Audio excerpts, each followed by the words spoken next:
All rise. The Court of Appeals, Division 1, is now in session.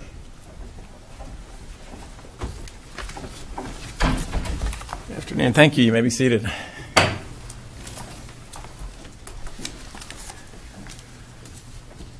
We are here this afternoon in the case of Michael WASSEF versus the Arizona State Board of Dental Examiners.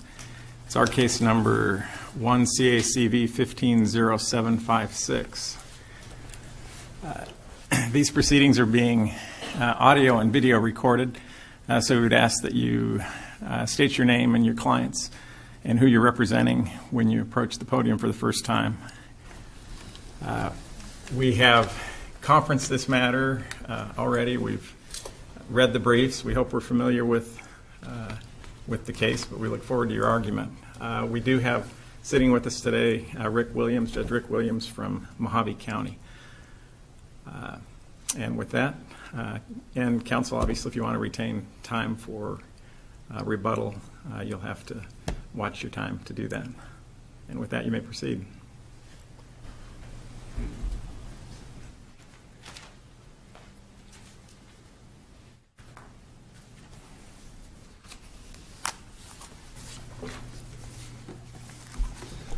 Thank you. May it please the court, counsel, parties. I'm Mark Chester, counsel for the appellant, Michael WASSEF. I'll refer to him as Dr. WASSEF for ease of, I think that's how we said it in the briefs as well. We believe that the lower court decision to affirm the board's order suspending his license should be reversed for several reasons. First off, the dental board decision to suspend his license in the first place was arbitrary and capricious and is really done as an abuse of their discretion. At the time that they made the decision to suspend his license, very little investigation, virtually no evidence existed, but yet the board chose to enact what it refers to as emergency powers. And their failure to comply, we think, with the threshold of actually having an emergency and just going right ahead and suspending his license without a hearing violated Dr. WASSEF's due process rights. Wasn't it Dr. WASSEF's actions that created the emergency? In other words, his refusal to comply with the interim order?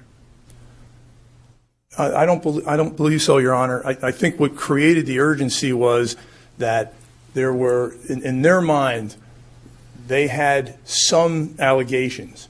And before they actually voted to suspend his license, he had put to rest those allegations.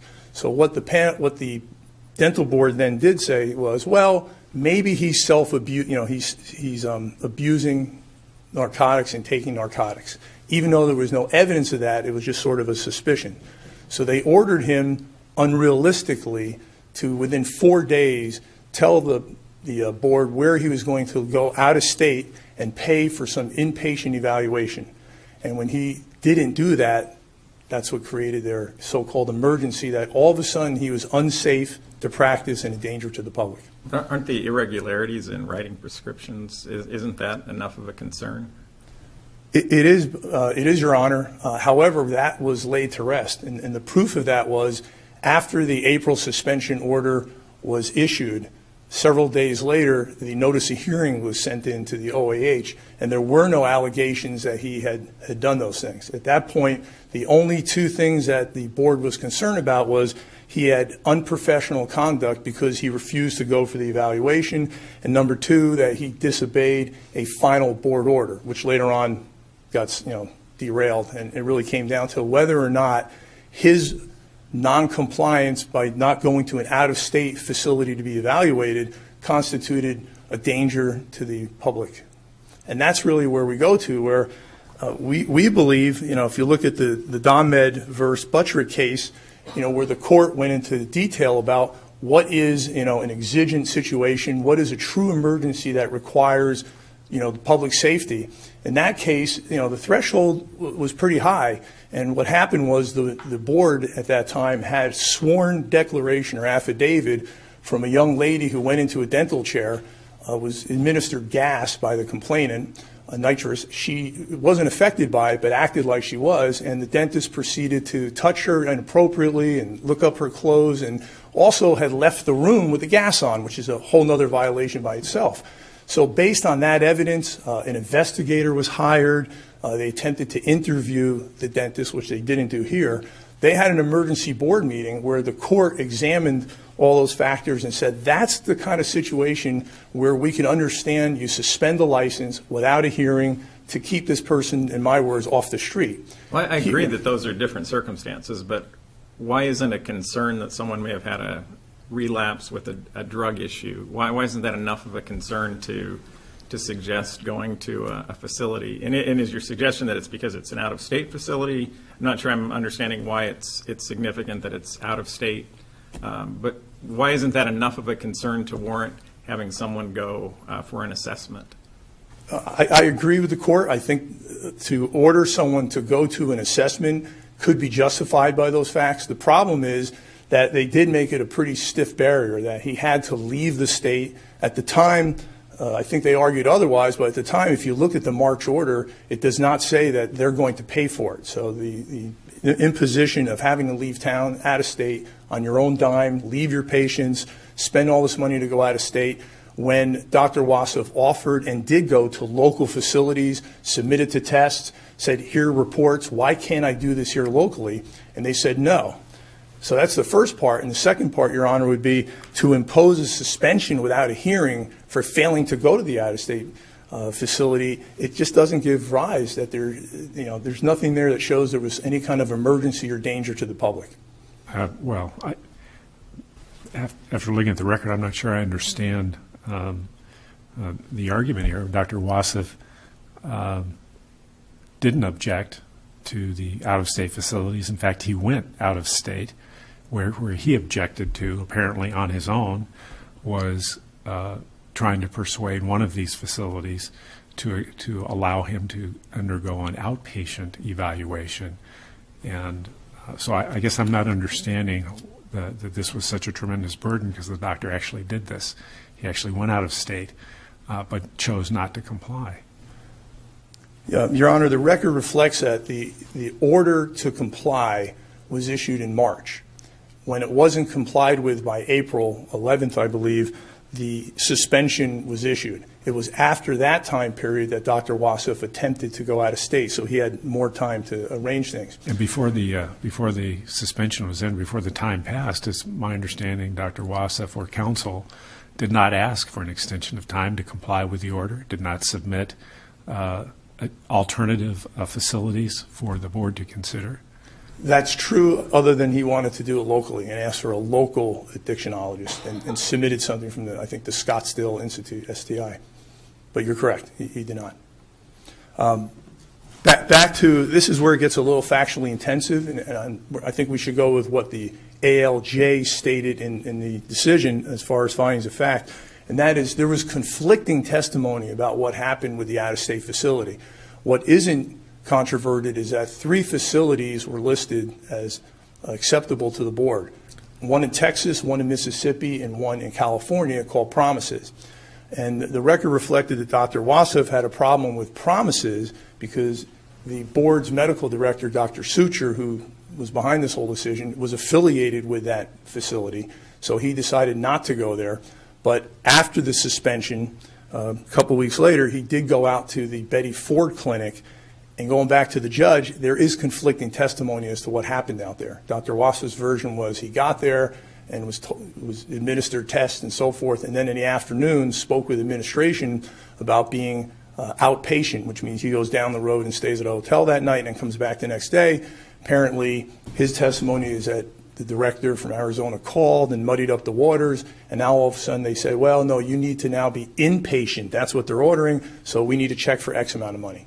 And he didn't have the money and he left, and that was his testimony. And I believe the ALJ questioned both Dr. Suture and the executive director about what do you mean by inpatient, outpatient, and it really became convoluted. And the doctor was actually okay with outpatient as long as it's the same evaluation as an inpatient. You're saying the doctor, who was Dr. Suture. I'm sorry, the board's medical director. So the record wasn't real clear, and I think the ALJ brought that up and said, to him it didn't make sense, But the bottom line was there was conflicting testimony as to what happened out there. When they asked him to pay COD, he left and came back to Arizona.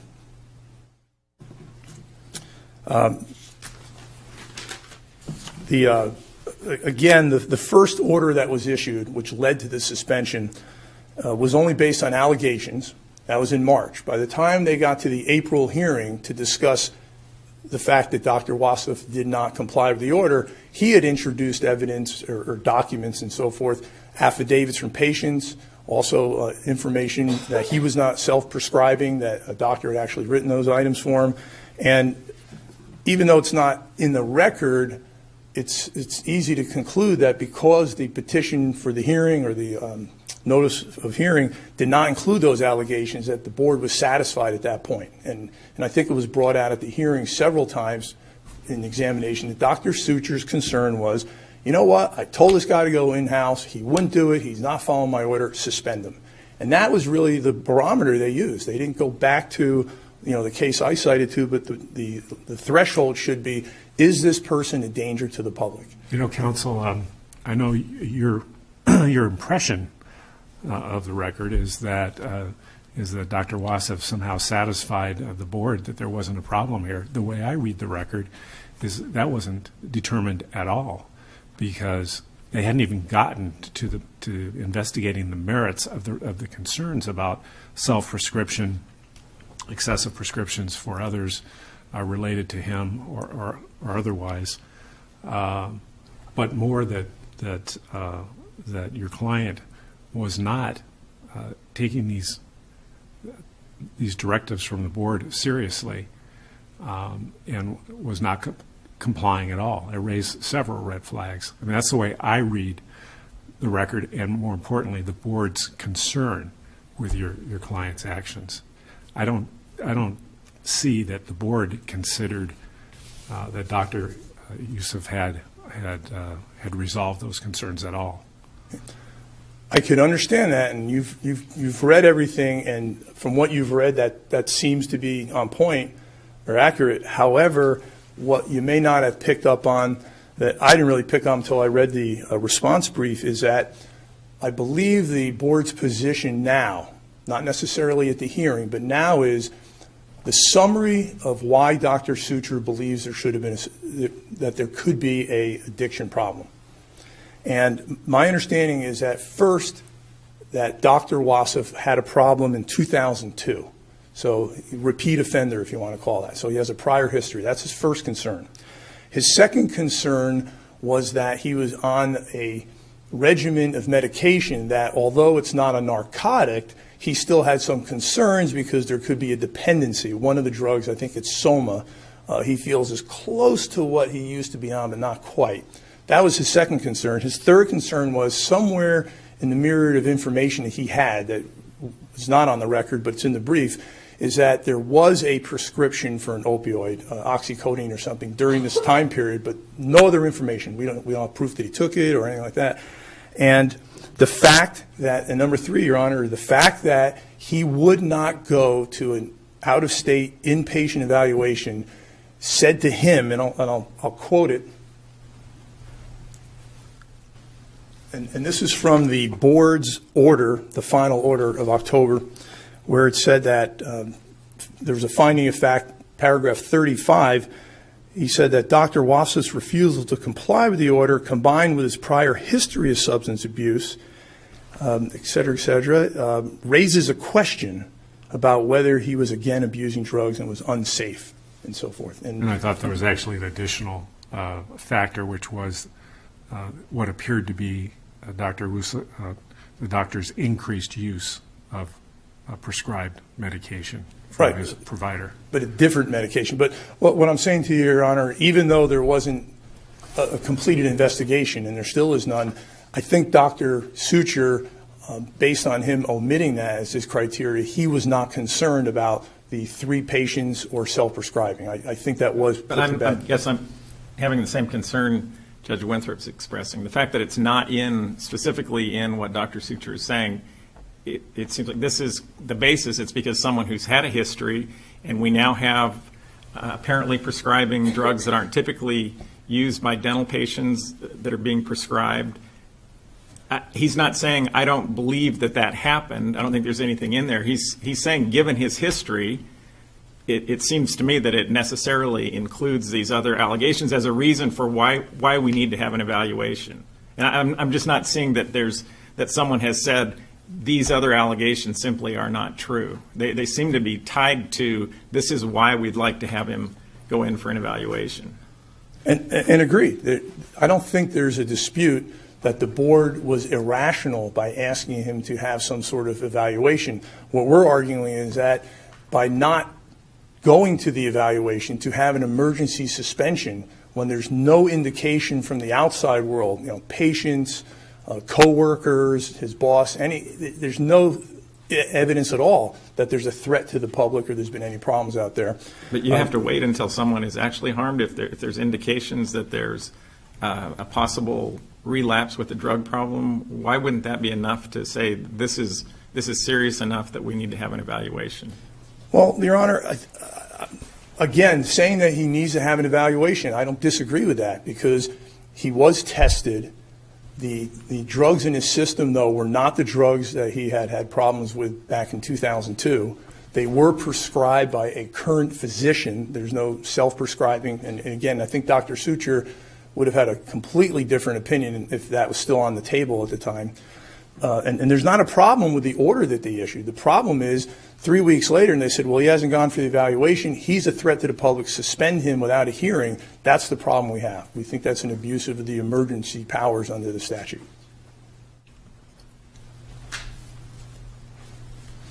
So at this point, I think it's clear that Dr. Suture's main issue, or the board's main issue, was that he's not going to go for an inpatient evaluation under our guidelines to the facilities we want and our timing, then we're going to just suspend his license until then, without a hearing. Then there is a hearing in front of the OAH in which a lot of this is flushed out, and the judge comes back, as you know from his decision, saying, I don't believe the board had substantial evidence or showed me by a preponderance of the evidence that they were justified in suspending his license without a full hearing.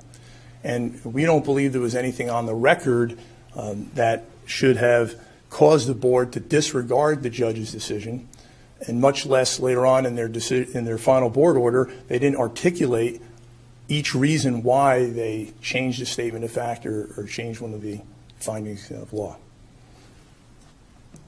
And I'm going to reserve my remaining time for rebuttal, unless there's any questions. Thank you.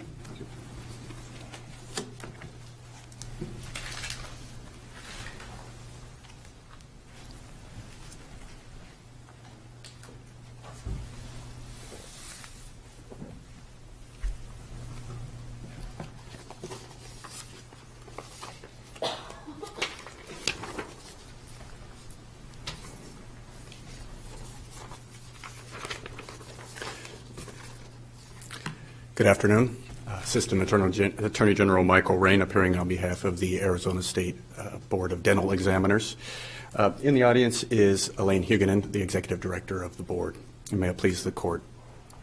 We're here today in a judicial review action, and there are essentially two components to that. One was the Board's order supported by substantial evidence, and two, was it contrary to law, arbitrary and capricious, or an abuse of discretion? On the evidentiary side of things, the standard of review is quite favorable to the state. We've laid that out in the brief, and I won't reiterate it, but against that backdrop, what we also have in this case is uncontroverted evidence from the state. Dr. WASSEF did not testify on his own behalf. He didn't present any witnesses as to other facts that might have been relevant in the case, and he presented no expert testimony. The only evidence in the record is the evidence that the board presented. And so in a preponderance of the evidence circumstance like we have here, I wouldn't say it ends the discussion, but clearly what we have is evidence on one side and merely attempts to undermine that evidence by Dr. WASSEF, who represented himself in that hearing. In addition, another issue on the evidence that I want you to consider as you look at the record and you consider the arguments is that the state has objected to much of Dr. WASSEF's factual assertions in his brief because they are unsupported by citations to the record. The state objected to that down at the Superior Court level. There was no real ruling on it at the Superior Court level, but the objection was raised, and we've objected again in our answering brief. Specifically, you hear in the brief and again today in oral argument a lot of facts that just aren't in the record. They're not. These affidavits that are mentioned were not introduced at the hearing. They may be in your materials, but they're certainly not part of the administrative record upon which you need to look, or in which you need to look to find whether there was substantial evidence. For example, there was some discussion about the conduct at the Betty Ford Clinic, whether Dr. WASSEF had appeared and they had told him he could do inpatient or outpatient, or was he lobbying to change the requirements. The only testimony in the record about that issue comes from Director Huguenin, who testified that the Betty Ford Clinic contacted her and said, Dr. WASSEF is here, but he's saying he wants to do outpatient. She let them know that no, it was inpatient, and what they said essentially was, well, we feel like we have an ethical duty to comply and do what you've said in your order. So they refused him. So when Dr. WASSEF says, you know, maybe the water was tainted by Director Huguenin, you know, calling them, or whatever explanations he's given in his briefs or in oral argument, there's just no support for that in the record. And there's a number of things. I won't belabor it. We've identified some of them in the briefs, but I would ask you to look for the citations, and you're not going to find them in the opening or reply brief. The state, on the other hand, we didn't just mail it in because Dr. WASSEF was representing himself and not presenting witnesses, but the state did present the testimony of Director Huguenin, who had some personal knowledge about some of her correspondence, specifically with regard to who was going to pay for the evaluation. That's another fact that you'll only have evidence in the record on the board's side. And what Director Huguenin testified to was that she had told them that maybe it wasn't in the order, but she had told the attorney, we're going to go ahead and pay for that. And she explained why. She said, we've never actually had someone refuse to do this, at least not in her memory. Counsel, sure. Mr. Chester suggested to us that as part of his due process claim here that a big issue is, in his view, that you were somehow required to provide a hearing for the doctor before the summary suspension went into effect. Could you address that? Sure. Well, there's two arguments that he raised. One is that you need to, one of the issues presented was that you needed a hearing before you can even order the evaluation. That's an issue presented, but it wasn't actually argued in the brief, and we've asked you to disregard that as being waived for a lack of an argument. And we did provide some authority that would say, no, that's an investigative order that wouldn't require the same due process. The cases out of Minnesota and California, because there is no law in Arizona on that. But with regard to the summary suspension hearing, the Denod case, I think, is right on point as best as it can be. And it said that that's really the point of summary suspension. It's similar to temporary restraining orders and in preliminary injunction proceedings. You get the relief before the hearing, and the issue that I think this court took with that process that the dental board had was that following the hearing, it didn't act expediently enough to provide the due process that was lacking when it summarily suspended him. I think any fair reading of this case, comparing it to the process that was deployed in the Denod case, is that it's much better. The same day, in fact, that the board issued the summary suspension order, which would have been the earliest it could have become effective, was the day they mailed the complaint out for the eventual hearing. And then the hearing happened within 30 days. And there is some indication in the reply of Dr. WASSEF's briefing and today in the oral argument that he had some problems with the speed at which that presented or proceeded.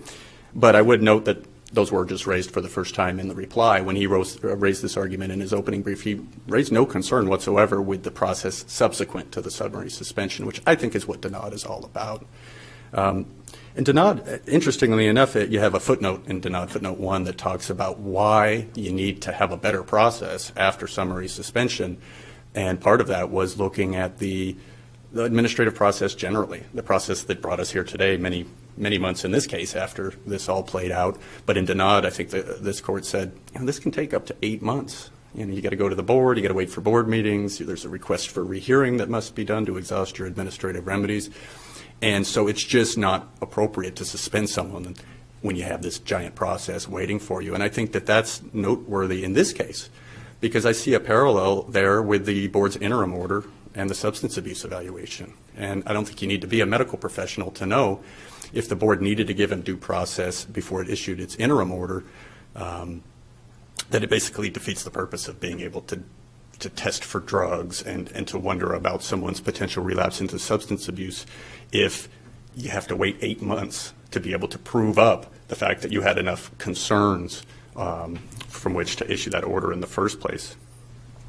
A few other things that were brought out in the argument, was there an emergency when the board issued its summary suspension? And I think even in the Denard case, where you had a real big problem with the way the board had done not only the summary suspension meeting, but obviously the stuff that followed, you still noted, and without a hearing, notably, there had been no hearing on the merits in Denard. I think it was a special action that was filed before the hearing actually occurred. But you still nevertheless said, just on mere allegation, that you were going to defer to that assessment of risks that the board had reached in making the summary suspension. So on the one hand, they were really blasted for not having a great procedure. But on the other hand, this court still looked at it and said, we're not going to second guess your assessment of the risks. And I would ask you to do the same thing here. And you have pointed out, Judge Catani, I think you pointed to some of the circumstances that went into that emergency. We've noted those in the brief, but there is this history of substance abuse. A history of substance abuse that Dr. Sucher had firsthand knowledge of because he was in charge of the program and worked with Dr. WASSEF when he was in the program. But are there other cases where there's been an emergency suspension where there hasn't been any indication that that any patient of anything to do with the doctor's actual practice? I think if we were to look through many boards, I can't name you one that might have come up and have a record at the Court of Appeals or something like that. But I think we're talking about competence. When you look at the statute about competence, where the ability to order these competency evaluations, I think it's 1207B6. I think that I might have the 7 and the 6 backwards, but it doesn't require a showing of harm. You're required as any professional, as lawyers, we're required to maintain our competency with continuing education. If we were found to have been impaired or serious concerns that we might be impaired, we don't necessarily need to say first, and someone's already been harmed by it. I think that the Supreme Court would be able to come in and say, well, let's just make sure there is nothing to be concerned about. And so the statute doesn't require harm to a patient, and the board's mission is to prevent harm to a patient. I really don't think we ought to wait till someone gets hurt to take action, as long as you can point to, as the board has, numerous reasons, bases upon which they had decided to get this evaluation. And, in addition to the history of substance abuse, which is a chronic illness, and I think we all can understand that just from our lay person's knowledge, not to mention that there's plenty of testimony in the record about that from Dr. Sucher. There was also this review that Dr. Sucher had done of Dr. WASSEF's medical history, receiving prescriptions of controlled substances, including his drug of choice, hydrocodone. I think there was mention that there's nothing in the record about the hydrocodone. There is. We've cited to it in the briefs. He was prescribed hydrocodone, which was his drug of choice when he was in the program before, and Dr. Sucher testified that that's one of the tenets of the program that Dr. WASSEF was in. Don't go back to your drug of choice. So that gave Dr. Sucher a lot of concern. There was the allegation that he had written prescriptions to patients who were not patients of record. And I think, Judge Winthrop, maybe you had raised this about, were those allegations discarded just because they weren't in the complaint? No, clearly they were not. And there's lots of testimony in the record that they were not discarded. Director Huguenin testified as to that. I see it at page 93 and 95 and 125 to 126 in the transcript. She talks specifically, these haven't been resolved. But I think there's something else noteworthy that's in the testimony, and I don't think we highlighted it, at least not sufficiently in the brief, which was writing prescriptions to patients who were not patients of record was what Dr. Sucher said Dr. WASSEF had done when he was previously in the program. That's the conduct from which he was getting the drugs that were, at least feeding his substance abuse. That's how Dr. Sucher, I think that it made it mean a little bit more to Dr. Sucher that allegation was out there, and it hasn't been disproven. And the only things that have been offered to say it's been disproven are these affidavits, which, number one, aren't part of your record, but number two, if you look at them, you'll see they don't even talk about that. What they talk about is, hey, I did get the prescriptions, but I didn't give Dr. WASSEF my drugs. That doesn't mean that they were patients of record and that the issue is now disposed of.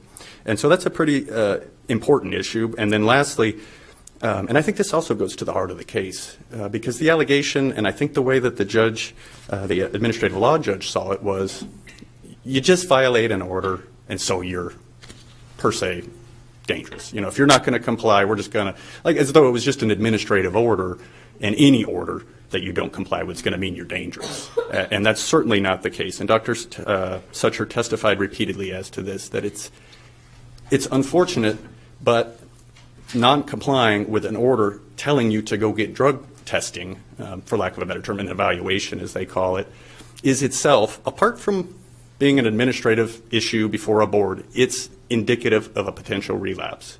If you're an NFL player and they say, you know, go test. You ran a little too well in today's game. Go test. And he says, you know what, don't worry about it. Give me a few days. I'm going to go ahead and give you my own test that I'll get from my own place. And he tried to control that process. And Dr. Sucher testified that's indicative itself of a potential relapse, especially from someone who's come through the program and knows how this works. He also testified that the evaluations that Dr. WASSEF had presented to the board that he had reviewed from Scottsdale Treatment Institute and other places were inadequate, medically inadequate in his medical opinion. And in his medical opinion, which he says he held with a reasonable degree of medical certainty, it was that under all the circumstances, the totality of the circumstances, not just violating an order, Dr. WASSEF was not safe until he could be cleared, essentially. And they gave him the opportunity in the order, in the suspension order. He's given the opportunity to purge that suspension by complying with the order. It said, in addition to that, if you go get the evaluation, we'll convene a board meeting within 3 days and give you an audience on that. We'll look at it right away. And I think that goes to both whether this, you know, at least attempts to comply in this with the spirit of Donad, but it also, I think, buttresses the board's position that, you know, number one, we can't figure it out until you go get the order, and not getting it is also a factor in our concern. But number two, it's not just about this administrative violation. We really want the evaluation. What was the expected duration of the inpatient treatment? I think he's indicated in the testimony a matter of days, 3-5 days, somewhere in that nature. There is some testimony in the record about the duration of the treatment. There is some testimony also, and something that was brought out in the oral argument was that Dr. Sucher would have been fine with outpatient, and that's not what the record says. What Dr. Sucher testified to was, I would defer to what the evaluating facility said. He said, I think it should have been inpatient. It's almost always inpatient for medical professionals. He talked about how medical professionals are held to a little bit higher standard and maybe a little deeper dive in terms of the evaluation because of the responsibilities that they have in the public and the board's responsibilities to make sure that they fulfill those obligations and protect the public. So Dr. Sucher certainly didn't say outpatient's fine. And in addition, neither did the Betty Ford Clinic. The Betty Ford Clinic said he's lobbying for outpatient, but they felt they had an ethical duty. So it's purely speculative as to what they would have done had it all played out right. I also want to make one other point about all that. To the extent there was confusion about inpatient or outpatient, or Director Huguenin thought, hey, it's inpatient because that's what's in our order, but Dr. Sucher might have been a little more willing to listen to the evaluator. I want to remind you that of the erratic behavior that's reflected in the record that Dr. WASSEF displayed. He says, you know, I'd like to use someone else. You've given me 3 options. I want to try Betty Ford, and I think he had a second one. In consultation with Dr. Sucher, the board said, okay, we're okay with that. Dr. WASSEF changed his mind. He said, never mind, I'm going to Promises. That's what everyone thought was going to happen. Without informing the board, Director Huguenin, or his own attorney, he then presented himself to Betty Ford, unannounced to anyone. But he had already asked to go to Betty He'd asked Ford. to go there, but he'd indicated that he was going to go to Promises. And without clarifying that further, he then shows up to Betty Ford, their call on the director. To the extent there was any chaos in this process that might have hindered the ability to have a more thorough discussion about what should be done, what would satisfy Dr. Sucher, I would argue that Dr. WASSEF is at least in large part to blame for that, for his erratic behavior and communication failures, and also because he didn't formally do anything before the board seeking an extension, seeking any sort of modification to the order. A couple issues, unless there's questions on the things we've been talking about, I was just going to try and touch on a few of the other issues raised in the appeal. There is some question about the adequacy of the written justification that the board presented. In a large part, I think we briefed that pretty adequately. The one thing I want to stress is that the statute, it's 41, I think it's 109208, that requires it, 298B, I think. And it doesn't provide a remedy. It doesn't say, if you don't do this, what are we going to do? And as we sit here today, I just think that the record reflects that there's no confusion. There's really no uncertainty about what the board's position is. We've already gone to the Superior Court and briefed this. And so I don't really see a harm, something to be cured, some remedy that could be offered if the board was to explain now in a couple more pages as to why it did what it did. I think that justification has, I wouldn't say it became moot, but I'm not really sure what good it would do to go back and get that explanation now. But if you are inclined to, rule on that and provide some guidance, I would ask that the remedy be a remand, a simple remand, and perhaps something that wouldn't delay these proceedings any further, because I think once we come back, even if that happened, it's not going to change anything drastically in terms of the arguments. I don't think it'll provide any further clarity. Dr. WASSEF also argued in his opening brief, he had a section about the board, tried to cite him for not complying with a final board order. That was the second part. It was a bit belt and suspenders. You're dangerous, and you also didn't comply with a final order. And the ALJ had ruled, well, but he didn't get due process. He didn't get full due process on the interim order when they ordered the summary suspension. And so you can't discipline him for violating that order because your statute says final order. And even the order itself said this is not an appealable action. So the board was content to live with that ruling. It did not modify the ALJ's decision, so that issue really isn't an issue for you on appeal. I think it's telling, though. I think on that belt and suspenders argument, it shows there was a problem that you didn't comply with the order, but then there's the problem that you're dangerous. And they kept the dangerous one. And I think that you didn't comply with an order was just a factor, essentially. It's like a lesser offense within the issue of being dangerous. But it's certainly not an issue that's really at issue on appeal, the board having accepted the adverse decision. And so for all the things that we've discussed today and in the briefs, the board would ask that you affirm its decision. As noted, on the evidentiary issues, there's really not a lot that you could do to say that there's not substantial evidence when the only evidence, and we have 2 days of hearings, is on the board's side. And in terms of the legal issues, when he was entitled to due process was at the administrative hearing. He's raised no issue that says the administrative hearing wasn't conducted properly. He's had his day in court on these allegations, and he'll have his day in court, presumably, if they're not amicably resolved, on the underlying issues that have yet to be adjudicated. And so we'd ask that you affirm it and allow the board to continue its mission to protect the public by working with Dr. WASSEF to get this evaluation completed finally. I know you have a stay in place. Maybe it'd be a little bit remiss not to mention it. The board has been receiving the documents that have been ordered by your stay in terms of drug testing. There's no argument right now to lift that, and I'll leave it to you what to do with that, with your order. Thank you.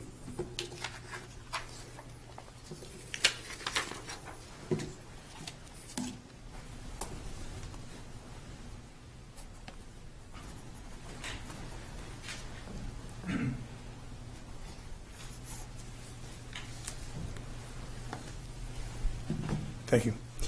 Just a few points. The mantra that Dr. WASSEF has had throughout this case and also adopted by the ALJ is that at the time that his license was suspended, it was indeterminate whether he was safe or not. And the only thing that Dr. Suture, I suggest, and it's great that the board can just sort of disregard the whole ALJ process, despite the Ritling case that says you really should give some deference to the administrative law judge who got to listen to the witnesses and see the witnesses testify and put it all together in a decision. They just want to disregard that and kind of cherry pick some things that Dr. Suture and the director may have said during the hearing. But the person who evaluated all that, the judge, looked at it and said, Dr. Suture, you don't know whether it's safe for him to practice or not, right? And the only reason you don't think it's safe for him is because he disobeyed the order and didn't go for an evaluation. And the answer is yes. And I respectfully submit on behalf of Dr. WASSEF that that is just a board saying it's our way or the highway, because it just doesn't reach the level that the statute requires. It says that the public safety, health, and welfare imperatively requires emergency action. And at this point, all you have really is a urine sample that shows the non-narcotic drugs that were prescribed by his own doctor, so therefore all these suspicions are raised. You don't have any other outside issues regarding the safety of letting him You practice. have questions about writing prescriptions to non-patients, coupled with a history. Why isn't that enough? It's an emergency just to have an evaluation is all we're asking. We just want an assessment. If you're saying it's indeterminate, you seem to be acknowledging you can't say for certain that there is no problem, so it seems like an evaluation is a good way to resolve it. It is. And I think we've conceded that. There's nothing wrong with them ordering for an evaluation, but to suspend his license because he disagrees with the type of evaluation and where he has to go for the evaluation without a hearing was an abuse of the emergency powers. The other thing I just want to mention is the erratic behavior that was alluded to in the briefing here today is really not part of the record, because the suspension was given in April based on a set of circumstances. The so-called erratic behavior involving the Betty Ford Clinic happened after that, so that was not a factor at the time of the suspension. And again, I suggest, based on the notice of hearing, Your Honor, that those other factors about self-prescribing or writing to other patients really weren't. I think it came down to is he may be substance abusing again, therefore let's get him in for an evaluation. I have no other points unless there's some questions. Thank you. Thank you both for your argument. We will take this matter under advisement and issue a decision in due course. With that, we're adjourned.